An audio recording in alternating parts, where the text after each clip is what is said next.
ఈ ఫ్లైట్లో మొత్తం 21 మంది ఉన్నారు. ఇక ఇటీవలి కాలంలో విమాన ప్రమాదాలు వరుసపెట్టి జరుగుతుండడం ఆందోళన కలిగిస్తోంది.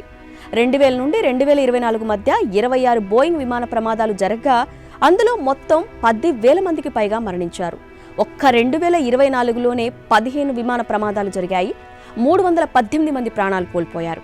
2018 తర్వాత అత్యంత ప్రాణ నష్టాన్ని కలిగించిన సంవత్సరం 2024. ఇక 2025 ప్రారంభంలోనూ ఇలానే విమాన ప్రమాదాలు జరుగుతుండటంతో అసలు ఈ సమస్యకు కారణం ఏంటన్న దానిపై ఎక్స్పర్ట్స్ తీవ్రంగా ఆలోచిస్తున్నారు.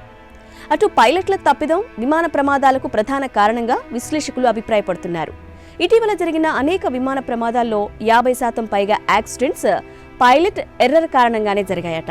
దీనికి పైలట్స్ అనుభవిస్తున్న అలసట ప్రధాన కారణంగా చెప్తున్నారు.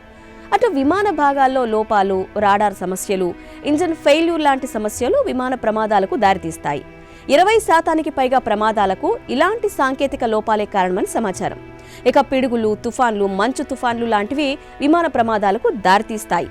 అంటే బ్యాడ్ వెదర్ కారణంగా 15% విమాన ప్రమాదాలు జరుగుతున్నాయని లెక్కలు చెప్తున్నాయి.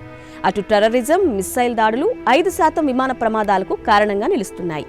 అంతర్జాతీయ స్థాయిలో కొన్ని విమానాలు ఉగ్రదాడులకు గురయ్యాయి. యుద్ధ పరిస్థితుల్లో కొన్ని విమానాల లక్ష్యంగా మారాయి. ఉదాహరణకు 2014లో యుక్రెయిన్ మీదుగా వెళ్తున్న Malaysia airlines flight Russia missile ఢీకొనడంలో క్రాష్ అయింది. నాటి ప్రమాదంలో 98 మంది మరణించారు. ఇక 2024లోనూ ఇలాంటి తరహా ఘటనే జరిగింది. అటు పాత విమానాలు సరిగ్గా రిపేర్ చేయకపోవటం, ఇంజిన్ టెస్టులు రద్దు చేయటం లాంటివి కూడా ప్రమాదాలకు దారితీస్తాయి. కొన్నిసార్లు లేజర్ లైట్లు, డ్రోన్లు పైలట్లను కన్ఫ్యూజ్ చేసి ప్రమాదాలకు కారణమవుతాయి.